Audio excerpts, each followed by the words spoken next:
Assalamualaikum warahmatullahi wabarakatuh. Nama saya Karina Yusaidarni 50 dari kelas B, akan menjelaskan mengenai manajemen kantor hukum sebagai presensi pada mata kuliah manajemen law firm kelas B.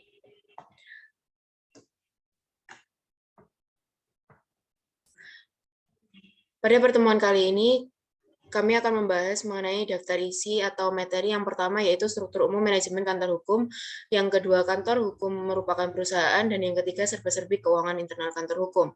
Yang pertama mengenai struktur umum manajemen kantor hukum.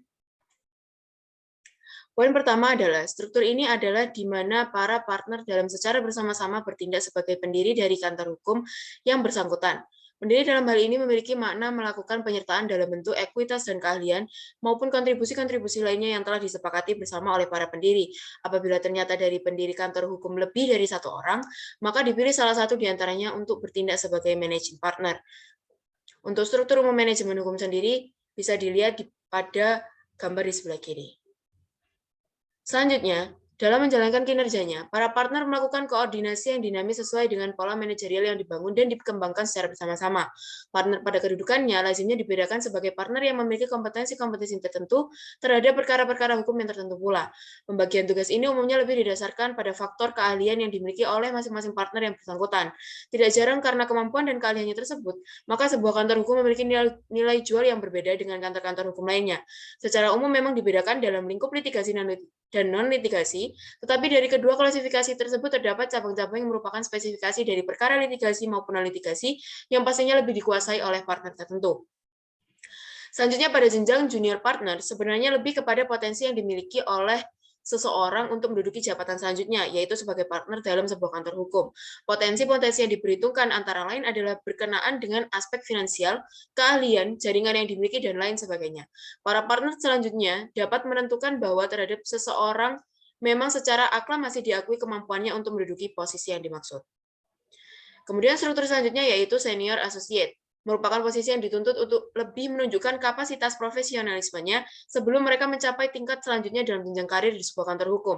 Pada posisi ini dapat dilakukan klasifikasi khusus atau tidak terhadap kedudukan ini. Semisal, dalam melihat potensi maupun kemampuan yang dimiliki dari senior associate yang bersangkutan. Seperti halnya dengan pembagian tugas antara senior associate yang menangani kasus litigasi maupun non-litigasi, yang perilakunya kurang lebih sama dengan partner. Namun selain itu, dapat dibedakan berdasarkan upaya untuk mengembangkan kinerja kantor hukum. Selanjutnya, dalam pembedakan tersebut dapat dilakukan seperti dengan memberikan otorisasi terhadap senior associate untuk diberikan tanggung jawab pada bidang manajemen, sumber daya manusia, pengembangan bisnis, pengembangan sistem, dan lain sebagainya. Mekanisme seperti ini memang tidak lazim dilakukan, tetapi terdapat beberapa kantor hukum yang sudah mulai menerapkan pola semacam ini. Bagian tersebut di atas, pada prakteknya banyak terdapat variasi maupun bentuk yang mana satu kantor hukum dengan kantor hukum lainnya tidak menerapkan pola yang selalu sama. Struktur dari sebuah kantor hukum pada prinsipnya lebih ditentukan oleh para pendiri kantor hukum itu sendiri. Oleh karenanya, dalam pemaparan struktur organisasi pada bagian di bawah ini hanya merupakan bentuk-bentuk yang umum dikenal di antara berbagai macam variasi yang diterapkan oleh para pendiri kantor hukum. Selanjutnya, masuk kepada poin yang kedua, yaitu kantor hukum merupakan perusahaan.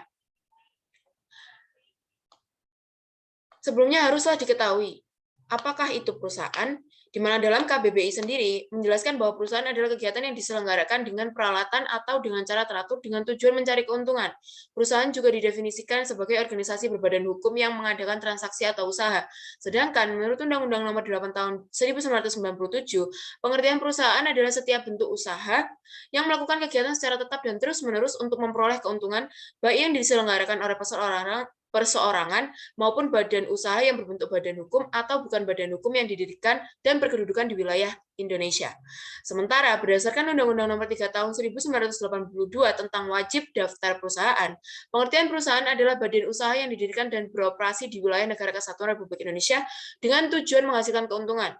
Berdasarkan pengertian perusahaan di atas, sesuatu dapat disebut sebagai perusahaan apabila memenuhi unsur-unsur berikut. Yang pertama ialah adanya kegiatan produksi yang bersifat tetap dan berlangsung terus-menerus atau berkelanjutan.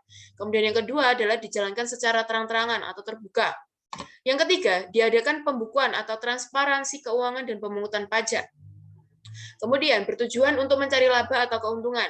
Dan yang terakhir yaitu ada bentuk usaha yang jelas, seperti siapa pemilik perusahaan dan berbadan hukum atau tidak perusahaan ini. Selanjutnya mengenai bentuk-bentuk perusahaan. Yang pertama yaitu perusahaan perseorangan, di mana jenis perusahaan yang modalnya dimiliki oleh satu orang pengusaha. Yang kedua ada persekutuan perdata atau mascap. Jenis perusahaan yang berdiri dari perjanjian antara dua orang atau lebih untuk mengikatkan diri dan memasukkan sesuatu untuk membagi keuntungan bersama. Kemudian yang ketiga ada persekutuan firma, di mana persekutuan firma ini adalah jenis perusahaan yang dibentuk oleh dua orang atau lebih untuk menjalankan perusahaan di bawah satu nama yang sama. Kemudian yang keempat ada CV atau persekutuan komanditer, yaitu jenis perusahaan yang terdiri dari dua orang atau lebih, di mana anggotanya memiliki tingkat keterlibatan yang berbeda-beda di antara anggotanya. Yang kelima yaitu yayasan, yang bergerak di bidang sosial, kemanusiaan, dan keagamaan. Kemudian ada koperasi, yang didirikan dan dioperasikan oleh anggotanya sendiri, di mana seluruh anggotanya memiliki tanggung jawab yang sama dalam mengelola perusahaan. Dan yang terakhir adalah perusahaan negara, yang modalnya dimiliki oleh negara, baik sepenuhnya, sebagian besar, maupun sebagian kecilnya. Pada dasarnya, bentuk kantor hukum atau kantor advokat tidak dibatasi pada suatu bentuk badan usaha tertentu. Namun dalam praktik kantor hukum atau kantor advokat umumnya berbentuk perusahaan seperti usaha perseorangan, firma, ataupun persekutuan perdata atau mascap. Baik firma maupun persekutuan perdata, kini pendaftaran pendiriannya tunduk pada Peraturan Menteri Hukum dan Hak Asasi Manusia Nomor 17 Tahun 2018 tentang pendaftaran persekutuan komanditer, persekutuan firma, dan persekutuan perdata. Kemudian yang terakhir yaitu serba-serbi keuangan internal kantor hukum. Dalam hal keuangan kantor hukum, terdapat dua hal besar yang penting untuk diperhatikan dan diatur dalam aspek keuangan internal sebuah kantor hukum, yaitu yang pertama, pembagian laba. Laba yang diperoleh persekutuan perdata ini dari imbalan jasa dan success fee dibagi berdasarkan perjanjian dan asas keseimbangan pemasukan. Sebagaimana telah diuraikan, pembagian antara sekutu statuter tentang laba berdasarkan perjanjian adalah dibagi dengan persentase tertentu, sama rata atau proporsional sesuai penyertaan modal. Sementara pembagian laba untuk sekutu mandater diberikan atas keputusan sekutu statuter yang telah termaktub dalam perjanjian ketika law firm berdiri. Sekutu perlu membuat perjanjian terlebih dahulu dalam pembagian laba yang disahkan oleh akta notaris, dan laba yang diperoleh dari imbalan jasa tersebut tentu saja setelah dikurangi dengan berbagai kewajiban, yaitu pertama seperti pembayaran jasa perantara atau mediator yang membawa klien tertentu untuk dilayani. Biasanya disebut dengan marketing fee sekitar 10-15% dari jumlah yang diterima law firm. Kemudian yang kedua ada pembayaran jasa kepada sekutu yang telah bertanggung jawab menyelesaikan seluruh rangkaian pelayanan jasa hukum kepada klien atau lawyer fee. Yang ketiga ada biaya-biaya tetap atau fixed cost seperti sewa gedung, gaji, honorarium, insentif, pengadaan stasioneri, dan sebagainya. Kemudian selanjutnya ada biaya yang tidak tetap atau variable cost, seperti penyelenggaraan pelatihan, wisata karyawan, sumbangan, promosi, publikasi, publisitas, dan sebagainya. Dan yang terakhir ada sebagai badan usaha, maka keuntungan bersih pastinya juga dikurangi akibat dari kewajiban membayar pajak, terutama pajak penghasilan.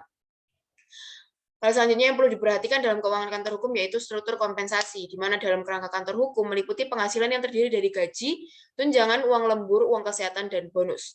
Khusus kepada lawyer, gaji diberikan pada saat law firm sudah berkembang menuju kemampanan. Sementara jika law firm masih dalam tahap operasi di awal pendirian, gaji belum diberikan. Sebagai kompensasinya, maka setiap lawyer memperoleh pembagian pendapatan dari lawyer fee dan success fee. Struktur penghasilan yang diterima semua unit organisasi diatur tersendiri di dalam anggaran rumah tangga atau ART dan ketentuan perusahaan lainnya. Setiap organisasi jasa hukum tentu memiliki kemampuan berbeda dalam menghasilkan pendapatan atau income sendiri. Kemudian terdapat beberapa pos untuk mengalokasikan penerimaan yang setelah dikurangi oleh biaya operasional yang dapat diuraikan secara normatif sebagai berikut. Yaitu yang pertama gaji. Para profesional lawyer untuk sebuah law firm yang mapan dapat memperoleh gaji. Bila gaji sudah diberikan, maka para lawyer yang menangani perkara seharusnya 2 orang atau lebih, atau yang berbentuk teamwork, berhak untuk memperoleh 25% dari nilai lawyer fee dan success fee. Kemudian yang kedua ada pendapatan perusahaan, di mana law firm berhak atas porsi pembagian pendapatan dari lawyer dan success fee untuk menjalankan roda organisasi seperti biaya sewa kantor, operasional, dan lain sebagainya. Kemudian yang terakhir ada marketing fee, jasa perantara kepada pihak di luar law firm atau outsourcing yang layak mendapatkan tanda apresiasi.